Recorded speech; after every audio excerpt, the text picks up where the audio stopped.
Joining us now, Speaker Mike Johnson. Good to have you back, Speaker. Hey, Shannon, great to see you again. Okay, so House Budget Committee, the vote failed on Friday. They're back at it at 10 p.m. tonight. You heard what Maddie said, part of the president's posting on Friday. We don't need grandstanders in the Republican Party. Stop talking and get it done. But you got to be talking with them to turn some of those no's to yeses. How are those conversations going? They're going well, Shannon. We're on track, working around the clock to deliver this nation-shaping legislation for the American people as soon as possible. Look, all 11 of our committees have wrapped up their work, and they spent less and saved more than even we projected initially. This really is once-in-a-generation opportunity that we have here. So you heard there the update. The Budget Committee will reconvene this evening. They'll get that through the committee, and the plan is to move it to the Rules Committee by midweek and to the House floor by the end of the week, so we meet our original Memorial Day deadline. Now, look, Shannon, it's very important for everybody to understand why we're being so aggressive on the timetable and why this really is so important. This is the vehicle through which we will deliver on the mandate that the American people gave us in the last election. You're going to have historic savings for the American people, historic tax relief for American workers, historic investments in border security, at the same time that we're restoring American energy dominance, and we're rebuilding the defense industrial base, and we're ensuring that programs like Medicaid and SNAP are strengthened for the U.S. citizens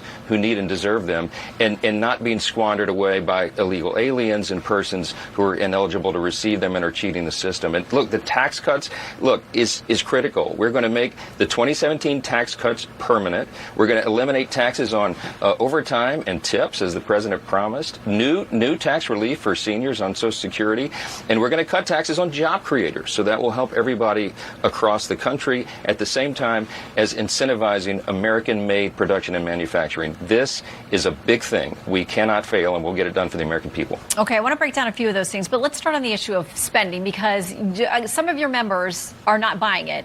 Chip Roy is one of those who's called this phony math. I want to play a couple of things. This is from Ralph Norman and also Chip Roy.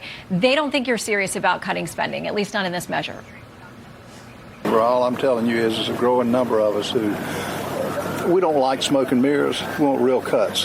That's what we agreed to. We are writing checks we cannot cash, and our children are going to pay the price. Something needs to change, or you're not going to get my support.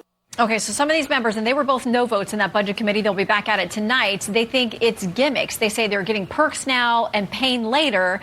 How do you respond? Well, look, I appreciate Chip and Ralph. They're good friends. We've had lots of conversations. We'll have more today.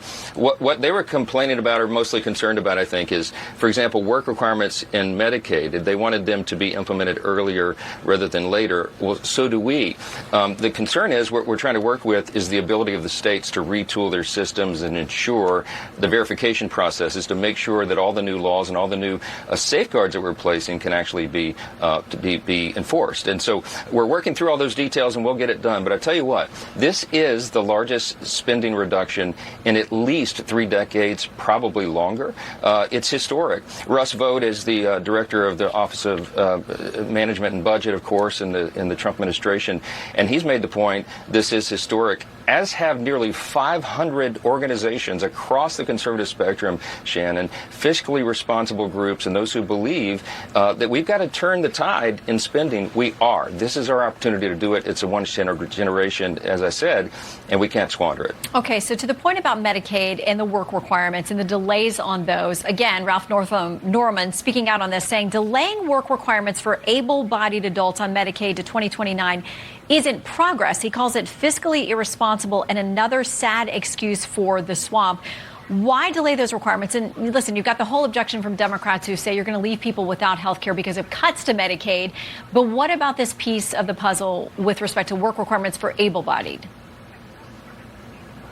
Look, Ralph and I agree, as does every Republican in Congress, House and Senate. Work requirements is a no-brainer. It's like a 90% issue on polling. Able-bodied adults who can work should work. It's so good why for delay it? Their own purpose and dignity.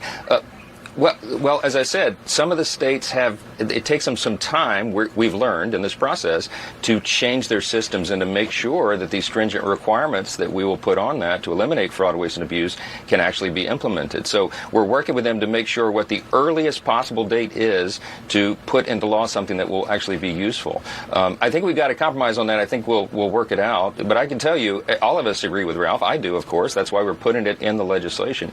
But the point about the Democrats is important. Remember, they're going to. We don't expect a single Democrat to vote for this package, which means that they will be on record apparently supporting the largest tax increase in U.S. history, which is what will happen by default after the end of this year if we do not get this job done. We have to accomplish this mission, and we will. And I think it's going to be good for everybody, for the American economy. I think it's going to send a very important message of stability to the stock market and the bond markets, and as I mentioned, to job creators and entrepreneurs and risk takers who want to expand their businesses and add more jobs and increase wages. This will be the pro-growth economy that we have been waiting for and that the American people voted for. We're going to deliver on this, and we'll get everybody in line to do it. Okay, you may in the House eventually get there. I know your goal is Memorial Day, but what about when you get to the Senate? You got Senator Ron Johnson over there calling this the Titanic. He says it's going to sink. Says he's got enough colleagues over there who believe that you should go back to pre-pandemic spending levels. How tough is the reconciliation going to be with the Senate?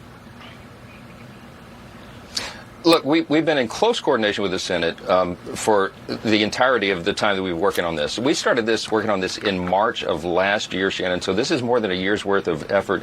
I meet regularly with Leader Thune.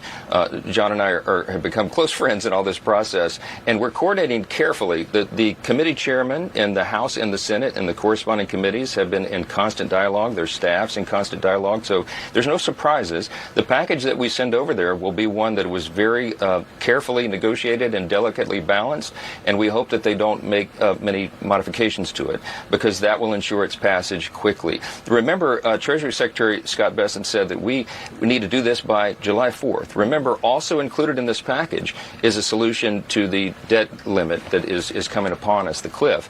We've got to get this done and get it to the president's desk by that big celebration on Independence Day, and I am convinced that we can, Shannon. All right, quickly I want to ask you about Moody's on Friday. For the first time in a century, they downgraded the U.S. government's AAA rating. They say an increase in government debt and interest payment ratios, quote, that are significantly higher than similarly rated sovereigns. Senate Minority Leader Chuck Schumer says it should be a wake-up call to your party. He says you're hell-bent on a multi-trillion-dollar tax cut for the ultra-wealthy. Your response? It's just utter nonsense. It's just like Chuck Schumer to create a crisis and then point fingers of blame. This is the Biden spending spree that got us in this mess.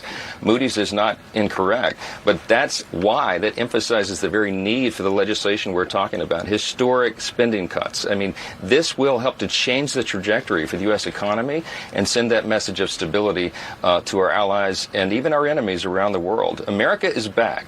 President Trump's one big beautiful bill will be passed, and that will be the key to turning this thing around. We have to get this done, and it just shows more of the urgency of why we're doing exactly what we're doing with the legislation. Well, a rare 10 p.m. Session here for the House Budget Committee tonight. We'll watch that closely. Speaker, we always appreciate your time. Thank you. Thanks, Shannon.